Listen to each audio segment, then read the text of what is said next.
CCN ನ್ಯೂಸ್ಗೆ ಸ್ವಾಗತ. ನಾನು ನಿಮ್ಮ ಲಕ್ಷ್ಮೀ ಗಾದ್ಗಿ. ಇಂದಿನ ಮುಖ್ಯಾಂಶಗಳು: ಕಾರ್ಯನಿರತ ಪತ್ರಕರ್ತರ ಸಂಘದ ಸರ್ವ ಸದಸ್ಯರ ಸಭೆ, ಪತ್ರಕರ್ತರ 41ನೇ ರಾಜ್ಯ ಸಮ್ಮೇಳನ ರಾಯಚೂರಲ್ಲಿ ನಿರ್ಧಾರ. ಪತ್ರಕರ್ತರಲ್ಲಿ ಅಧ್ಯಯನಶೀಲತೆ ಕಡಿಮೆಯಾಗಿದೆ, ರುದ್ರಣ್ಣ ಹರ್ತಿಕೋಟೆ ಕಳವಳ.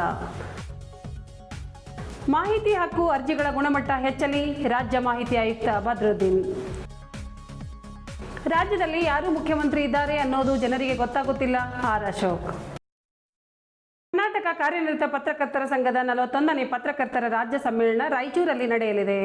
ನಗರದ ಜೀರಾ ಕನ್ವೆನ್ಷನ್ ಹಾಲ್ನಲ್ಲಿ ಕರ್ನಾಟಕ ರಾಜ್ಯ ಕಾರ್ಯನಿರತ ಪತ್ರಕರ್ತರ ಸಂಘದ 40ನೇ ಪತ್ರಕರ್ತರ ರಾಜ್ಯ ಸಮ್ಮೇಳನದ 2ನೇ ದಿನವಾದ ಭಾನುವಾರ ನಡೆದ ಪ್ರತಿನಿಧಿಗಳ ಸಮಾವೇಶ ಸರ್ವ ಸದಸ್ಯರ ಸಭೆಯಲ್ಲಿ ಈ ಕುರಿತು ಒಕ್ಕೊರಲ ತೀರ್ಮಾನ ಕೈಗೊಳ್ಳಲಾಯಿತು.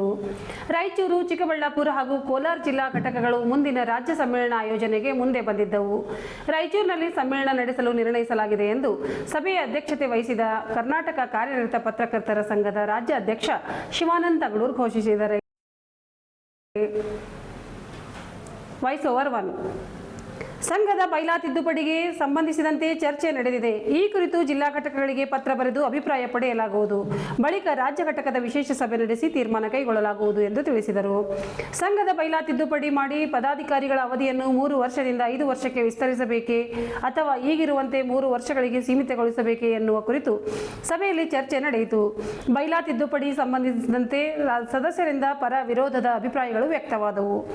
ಸದಸ್ಯರ ಗುರುತಿನ ಚೀಟಿಯ ಅವಧಿಯನ್ನು 3 ವರ್ಷಕ್ಕೆ ವಿಸ್ತರಣೆ ಮಾಡಬೇಕು. ಗ್ರಾಮೀಣ ಪತ್ರಕರ್ತರ ಉಚಿತ ಬಸ್ ಪಾಸ್ ವಿತರಣೆಯಲ್ಲಿನ ಸಮಸ್ಯೆ ಬಗೆಹರಿಸಬೇಕು. ನಕಲಿ ಪತ್ರಕರ್ತರ ಹಾವಳಿ ತಪ್ಪಿಸಬೇಕು ಎಂಬ ಒತ್ತಾಯದ ಕೇಳಿ ಬಂದಿದ್ದವು. ಸಂಘದ ರಾಜ್ಯ ಘಟಕದ ಉಪಾಧ್ಯಕ್ಷರಾದ ಮದನ್ ಪಾಟೀಲ್, ಮತ್ತಿಕೆರೆ ಜಯರಾಮ್, ಪ್ರಧಾನ ಕಾರ್ಯದರ್ಶಿ ಜೆಸಿ ಲೋಕೇಶ್, ಕಾರ್ಯದರ್ಶಿಗಳಾದ ಪುಂಡಲಿಕ್ ಬಾಳೋಜಿ, ಸೋಮಶೇಖರ್ ಕೆರೆಗೂಡು, ಲಿಂಗಪ್ಪ ಚಾವಡಿ, ಖಜಾಂಚಿ ವಾಸುದೇವ್ ಹೊಳ್ಳ, ಜಿಲ್ಲಾ ಘಟಕದ ಅಧ್ಯಕ್ಷ ಆನಂದ ದೇವಪ್ಪ, ಅಡಾಕ್ ಸಮಿತಿ ಸದಸ್ಯರಾದ ಅಪ್ಪರಾವ್ ಸೌದಿ, ಶಿವಕುಮಾರ್ ಸ್ವಾಮಿ ಇದ್ದರು. ಪತ್ರಕರ್ತರಲ್ಲಿ ಅಧ್ಯಯನಶೀಲತೆ ಕಡಿಮೆಯಾಗಿದೆ ಎಂದು ಹಿರಿಯ ಪತ್ರಕರ್ತ ರಾಜ್ಯ ಮಾಹಿತಿ ಆಯುಕ್ತರಾದ ರುದ್ರಣ್ಣ ಹರ್ತಿಕೋಟೆ ಅವರು ಕಳವಳ ವ್ಯಕ್ತಪಡಿಸಿದ್ದಾರೆ.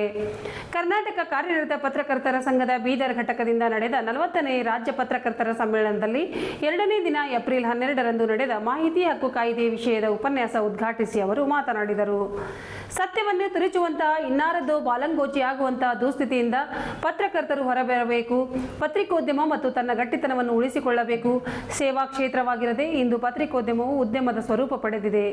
ಜನರ ವಿಶ್ವಾಸ ಕಳೆದುಕೊಂಡರೆ ಏನನ್ನೂ ಮಾಡಲಾಗದು ಎಂದು ತಿಳಿಸಿದರು. Voice over 2.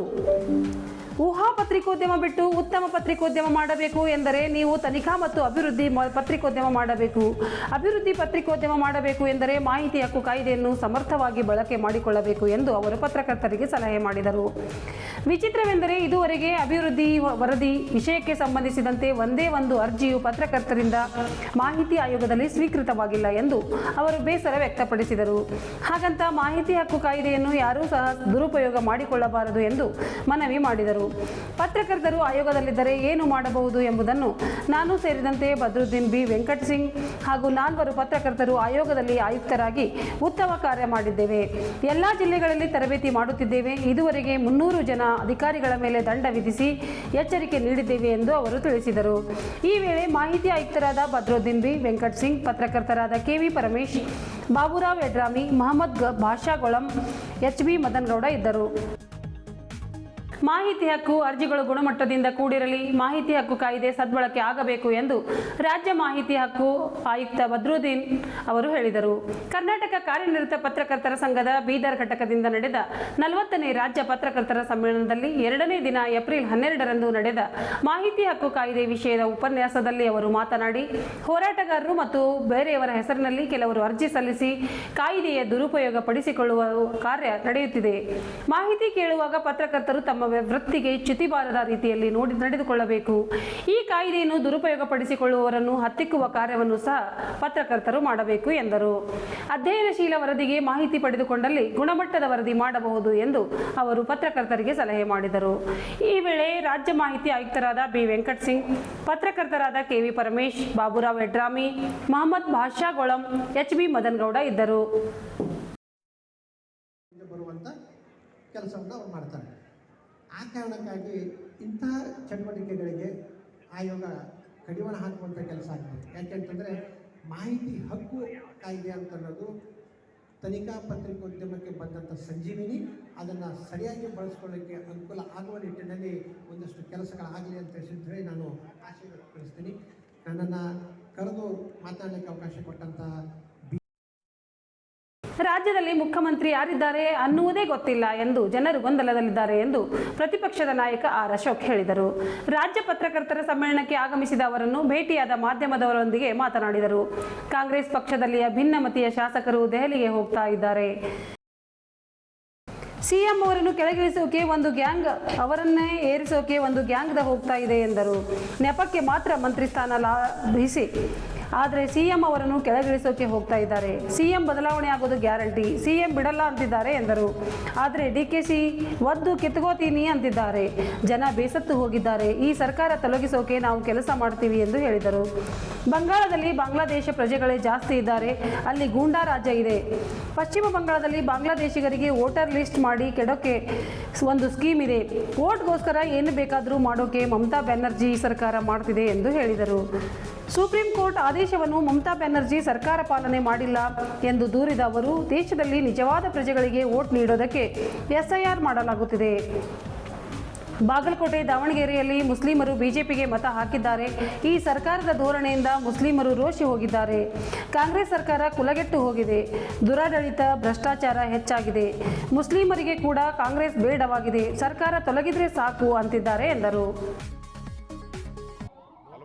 ಸಭೆಗಳಿಗೆ ಉಪಮುಖ್ಯಮಂತ್ರಿನೇ ಬರ್ತಾ ಇಲ್ಲ ಮತ್ತು ಬಡ್ಜೆಟ್ ಬಗ್ಗೆ ಎಲ್ಲ MLAಗಳು ಕಾಂಗ್ರೆಸ್ ಕಾಮೆಂಟ್ ಮಾಡಿದ್ದಾರೆ.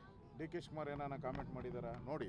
ಏನು ಕಾಮೆಂಟ್ ಮಾಡಿದ್ದಾರೆ? ಅವ್ರ ಇಲಾಖೆ ಬಿಟ್ಟರೆ ಬೇರೆ ಅದಕ್ಕೇನು ಕಾಮೆಂಟೇ ಮಾಡಿಲ್ಲ. ಚೆಂದಾಗಿದೆ ಬಡ್ಜೆಟ್ ಅದು. ಅಂದರೆ ಒಳ ಜಗಳದ ಬೇಗುದಿಯಲ್ಲಿ ಇವತ್ತು ಡೆಲ್ಲಿಗೆ ಏನು ಹೋಗ್ತಾ ಇದ್ದಾರೆ, 30 ಜನರು ಮೇಲ್ಪಟ್ಟು ಹಿರಿಯ ಶಾಸಕರು ಕಿರಿಯ ಶಾಸಕರು ಹೋಗ್ತಾ ಇದ್ದಾರೆ. ಎಲ್ಲರೂ ಕೂಡ ಕಾಂಗ್ರೆಸ್ಸಲ್ಲಿರುವಂಥ ಒಳಜಗಳ, ಒಂದು ಡಿ ಕೆ ಗುಂಪೊಂದು, ಇನ್ನೊಂದು ಸಿದ್ದರಾಮಯ್ಯನವ್ರ ಗುಂಪು. ಇದರಲ್ಲಿ ಜನಗಳಿಗೆ ಸಮಸ್ಯೆಯನ್ನು ಅನುಭವಿಸ್ತಾ ಇದ್ದಾರೆ. 1 ವರ್ಷದಿಂದನೂ ಕೂಡ ಇವರು ಅಧಿಕಾರಕ್ಕೋಸ್ಕರ ಹಂಬಲಿಸ್ತಾ ಇದ್ದಾರೆ. ಹಂಬಲಿಸಿದೆ ನನ್ನ ಮನ ಅಂತ ಹೇಳ್ಬಿಟ್ಟು ಆಡಿದೆಯಲ್ಲ, ಹಂಗೆ ಅಧಿಕಾರಕ್ಕೋಸ್ಕರಗೆ ಡಿ ಕೆ ಶಿವಕುಮಾರ್ ಮತ್ತು ಸಿದ್ದರಾಮಯ್ಯ ಹಂಬಲಿಸ್ತಾ ಇದ್ದಾರೆ. ಮಂತ್ರಿಗಳು ನಾವ್ಯಾಕೆ ಇವರಿಬ್ಬರು ಜಗಳದಲ್ಲಿ ನಾವು ಮಂತ್ರಿ ಪದವಿ ಪಡಿಬೇಕು ಅಂತ ಇವರೆಲ್ಲರೂ ಹೋಗ್ತಾ ಇದ್ದಾರೆ. ಒಟ್ಟಲ್ಲಿ ರಾಜ್ಯದಲ್ಲಿ ಒಂಥರ ಅತಂತ್ರ ಸ್ಥಿತಿಯಲ್ಲಿದೆ. ಯಾರು ಅಧಿಕಾರಿಗಳು ಮಾತು ಕೇಳಲ್ಲ, ಕೆಲಸ ಮಾಡ್ತಾ ಇಲ್ಲ. ಬಡ್ಜೆಟೆಲ್ಲ ಏನೇನು ಘೋಷಣೆ ಮಾಡಿದಾರೋ ಆರ್ಡ್ರ್ಗಳು ಒಂದು ಇಶ್ಯೂ ಆಗ್ತಾಯಿಲ್ಲ. ಏನು ಬಡ್ಜೆಟಲ್ಲಿ ಘೋಷಣೆ ಆಗಿದೆ ಯೋಜನೆಗಳು ಯಾವುದನ್ನು ಒಂದೂ ಕೂಡ ಆರ್ಡ್ರ್ ಇಶ್ಯೂ ಆಗ್ತಾಯಿಲ್ಲ. ಯಾಕೆಂದರೆ ಎಲ್ಲ ಅಧಿಕಾರಿಗಳು ಕೂಡ ಈ ಸರ್ಕಾರದ ಕಿತ್ತಾಟದಲ್ಲಿ ಬೇಜಾರಾಗಿದೆ. ಅವ್ರಿಗೂ ಕೂಡ ಯಾರು ಮುಖ್ಯಮಂತ್ರಿ ಅನ್ನೋದು ಇನ್ನೂ ಗೊಂದಲದಲ್ಲಿದೆ. ಅದರಿಂದ ಇವತ್ತು 20 ಜನ 30 ಜನ ಏನು ಹೋಗ್ತಾ ಇದ್ದಾರೆ, ಅದು ಭಿನ್ನಮತೀಯ ಶಾಸಕರು, ಭಿನ್ನಮತ ಇರ್ತಕ್ಕಂಥವ್ರು. ಅವರು ಡೆಲ್ಲಿಗೆ ಹೋಗಿ ಈ ಸರ್ಕಾರದಲ್ಲಿ ಯಾರು ಮುಖ್ಯಮಂತ್ರಿ ಆಗಬೇಕು, ಉಪಮುಖ್ಯಮಂತ್ರಿ ಆಗಬೇಕು, ಇದೆಲ್ಲ ಅದರ ಜೊತೆಗೆ ಅವ್ರ ಮಂತ್ರಿ ಕೇಳೋವಂಥದ್ದು. ನೆಪಕ್ಕೆ ಮಾತ್ರ ಮಂತ್ರಿ, ಆದರೆ ಅಲ್ಲಿ ಹೋಗ್ತಾ ಇರೋದು ಮುಖ್ಯಮಂತ್ರಿನ ಕೆಳಗಿಳಿಸೋಕೆ ಒಂದು ಗ್ಯಾಂಗು, ಮುಖ್ಯಮಂತ್ರಿನ ಏರ್ಸೋಕೆ ಒಂದು ಗ್ಯಾಂಗು. ಆ ಪರಿಸ್ಥಿತಿ ಕರ್ನಾಟಕದಲ್ಲಿ ಇದೆ. ಒಟ್ಟಲ್ಲಿ ನೋಡಿ ಅಲ್ಲ, ಒಟ್ಟಲ್ಲಿ ದಾವಣಗೆರೆ ಚುನಾವಣೆ ಇರ್ಬೋದು, ಬಾಗಲಕೋಟೆ, ಮುಸಲ್ಮಾನ್ ಬಾಂಧವರು ಯಾರು ಕಾಂಗ್ರೆಸ್ಸಿಗೆ ಫೇವರ್ ಅಂತ ಹೇಳ್ತಾ ಇದ್ರು ಇಷ್ಟು ದಿನ, ಅವರು ಕೂಡ ಈ ದುರಾಡಳಿತವನ್ನು ನೋಡಿಬಿಟ್ಟು ಅವರು ಬೇಸರ ಆಗಿದೆ. ಅವರು ಕೂಡ BJPಗೆ ಓಟ್ ಹಾಕ್ತೀನಿ ಅಂತ ಬಹಿರಂಗವಾಗಿ ಹೇಳ್ತಾ ಇದ್ದಾರೆ. ಫಸ್ಟ್ ಟೈಮ್ ಅಂದರೆ ಈ ಸರ್ಕಾರ ಅಂದರೆ ಕುಲಗೆಟ್ಟೋಗಿದೆ ಅಂತ, ಅಂದರೆ ಅಧ್ವಾನ ಎದ್ದೋಗಿದೆ. ಅಷ್ಟು ದುರಾಡಳಿತ, ಭ್ರಷ್ಟಾಚಾರ, ಲೂಟಿ ಎಲ್ಲ ನಡೀತಾ ಇರೋದ್ರಿಂದ ಮುಸಲ್ಮಾನ್ ಬಾಂಧವರಿಗೂ ಬೇಜಾರಾಗ್ಬಿಟ್ಟಿದೆ. ಈ ಸರ್ಕಾರ ತೊಲಗಿದ್ರೆ ಸಾಕು ಅಂತ. ಯಾಕೆಂದರೆ ಅವ್ರಿಗೂ ಪ್ರಾತಿನಿಧ್ಯ, ಹೆಸರಿಗೆ ಮಾತ್ರ ಮುಸಲ್ಮಾನರು ಓಟ್ ಬೇಕು, ಆದರೆ ಅವ್ರಿಗೆ ಅಧಿಕಾರ ಕೊಡಲ್ಲ, ವಿದ್ಯಾಭ್ಯಾಸ ಕೊಡಲ್ಲ. ಮೋದಿಯವರು ಗುಜರಾತಲ್ಲಿದ್ದಾಗ ಮುಖ್ಯಮಂತ್ರಿ ಅವ್ರಿಗೆ ಉದ್ಯೋಗ ಕೊಟ್ಟಿದ್ದಾರೆ, ವಿದ್ಯಾಭ್ಯಾಸ ಕೊಟ್ಟಿದ್ದಾರೆ. ಆದರೆ ಇಲ್ಲಿ ಸಿದ್ದರಾಮಯ್ಯ ಓಟ್ಗೆ ಮಾತ್ರ ಮುಸಲ್ಮಾನರು ಬೇಕು, ಬೇರೆ ಅದಕ್ಕೆ ನೀವು ಅಧಿಕಾರಕ್ಕೆ ಬಂದರೆ ನೀವು ಬೇಡ ಅನ್ನೋ ತೀರ್ಮಾನ ಮಾಡಿದರೆ ಅದಕ್ಕೋಸ್ಕರ ಈ ಬೆಳವಣಿಗೆ ನಡೀತಾ ಇದೆ. ಬದಲಾವಣೆ ನೋಡಿ, ಡಿ ಕೆ ಶಿವಕುಮಾರ್ ಒತ್ತು ಕಿತ್ಕೊತೀನಿ ಅಂತಾರೆ, ಸಿದ್ದರಾಮಯ್ಯ ನಾವು ಬಿಡಲ್ಲ ಅಂತಾರೆ. ಇದರಲ್ಲಿ ತೊಂದರೆ ಆಗ್ತಾ ಇರೋದೇನು? ಜನಸಾಮಾನ್ಯರಿಗೆ ಹಳ್ಳ ಬಿದ್ದ ರಸ್ತೆಗಳು, ಆಸ್ಪತ್ರೆಗಳಲ್ಲಿ ಔಷಧಿ ಇಲ್ಲ, ಮಕ್ಕಳು ಸಾವಾಗ್ತಾ ಇದೆ, ಬಾಣಂತಿಯರ ಸಾವಾಗ್ತಾ ಇದೆ, ಕೇಳೋರಿಲ್ಲ. ಈ ಪರಿಸ್ಥಿತಿ ಕರ್ನಾಟಕದಲ್ಲಿದೆ. ಆದ್ದರಿಂದ ಈ ಸರ್ಕಾರ ತೊಲಗಿದ್ರೆ ಸಾಕು ಅಂತ ಜನ ಕಾಯ್ತಾ ಇದ್ದಾರೆ. ನಾವು ತೊಲಗಿಸೋಕ್ಕೆ, ವಿರೋಧ ಪಕ್ಷವಾಗಿ ನಾವು ತೊಲಗಿಸೋಕ್ಕೆ ಏನೇನು ಬೇಕೋ ಆ ಎಲ್ಲ ಕೆಲಸವನ್ನು ನಾವು ಹೌದು, 91 ಲಕ್ಷ ಏನೋ ಅದರಲ್ಲಿ ಫೇಕ್ ಅಂತ ಡಿಲೀಟ್ ಮಾಡಿದ್ದಾರೆ. ಎಲ್ಲ ಬಾಂಗ್ಲಾದೇಶದವರೆಲ್ಲ ವೆಸ್ಟ್ ಬೆಂಗಾಲಲ್ಲಿ ಅಲ್ಲಿನ ಸರ್ಕಾರನೇ, ಮಮತಾ ಬ್ಯಾನರ್ಜಿನೇ ಇದು ಬೆಂಗಾಲಲ್ಲಿ ವೋಟರ್ ಲಿಸ್ಟಲ್ಲಿ ಈ ಬಾಂಗ್ಲಾದೇಶದವ್ರಿಗೆಲ್ಲ ಮಾಡಿಕೊಡೋ ಅಂಥದ್ದಕ್ಕೆ ಒಂದು ಸ್ಕೀಮ್ ಇದೆ ಅಲ್ಲೆಲ್ಲ, ರೇಷನ್ ಕಾರ್ಡ್ ಮಾಡಿಕೊಡೋಕ್ಕೆ, ವೋಟರ್ ಲಿಸ್ಟ್ ಸೇರೋಕ್ಕೆ, ವೋಟ್ಗೋಸ್ಕರ ದೇಶನೇ ಏನು ಬೇಕಾದರೂ ಮಾಡುವಂಥ ಪರಿಸ್ಥಿತಿ ವೆಸ್ಟ್ ಬೆಂಗಾಲಲ್ಲಿ ನಾವು ನೋಡ್ತಾ ಇದ್ದೀವಿ. ದೂರಾಡಳಿತ, ಮೊನ್ನೆ ಸುಪ್ರೀಂ ಕೋರ್ಟ್ ಆದೇಶನೂ ಕೂಡ ಪಾಲನೆ ಮಾಡಿಲ್ಲ, ಕೋರ್ಟ್ ಆದೇಶನೂ ಮಾಡಲಿಲ್ಲ. CBI ರೈಡ್ ಮಾಡಿದ್ರೆ ಅವ್ರನ್ನ ಫೈಲ್ನೆಲ್ಲ ಕಿತ್ಕೊಂಡು ಹೋಗ್ತಾರೆ. ಒಂದು ರೀತಿ ಅಲ್ಲಿ ಗೂಂಡಾ ರಾಜ್ಯ, ವೆಸ್ಟ್ ಬೆಂಗಾಲಲ್ಲಿ ಮಮತಾ ಬ್ಯಾನರ್ಜಿ ಏನಿದೆ ಗೂಂಡಾ ರಾಜ್ಯ ನಡೀತಾ ಇದೆ. ಇವಾಗ SIR ಮಾಡ್ತಾ ಇರೋದು, ದೇಶದಲ್ಲಿ ಯಾರು ರಿಯಲ್ ಪ್ರಜೆಗಳಿದ್ದಾರೋ ಅವ್ರಿಗೆ ವೋಟ್ ಅಧಿಕಾರ ಇರ್ತದೆ. ಬೋಗಸ್ ಯಾರಿದ್ದಾರೆ, ಬೇರೆ ಬೇರೆ ಪಾಕಿಸ್ತಾನದವರು, ಬಾಂಗ್ಲಾದೇಶದವರು, ಬೇರೆ ಬೇರೆ ಯಾರಿದ್ದಾರೆ ಅವ್ರಿಗೆಲ್ಲ ಕಿಕ್ಔಟ್ ಮಾಡಬೇಕು. ಅದು ಒಳ್ಳೆ ನಿರ್ಧಾರ. ಗ್ಯಾರಂಟಿ ಬದಲಾವಣೆ ನೋಡಿ, DK ಶಿವಕುಮಾರ್ ಒತ್ತು ಕಿತ್ಕೊತೀನಿ ಅಂತಾರೆ, ಸಿದ್ದರಾಮಯ್ಯ ನಾವು ಬಿಡಲ್ಲ ಅಂತಾರೆ.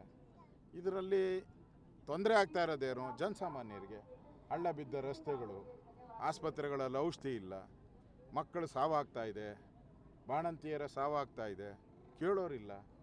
ಈ ಪರಿಸ್ಥಿತಿ ಕರ್ನಾಟಕದಲ್ಲಿದೆ. ಆದ್ದರಿಂದ ಈ ಸರ್ಕಾರ ತೊಲಗಿದ್ರೆ ಸಾಕು ಅಂತ ಜನ ಕಾಯ್ತಾ ಇದ್ದಾರೆ.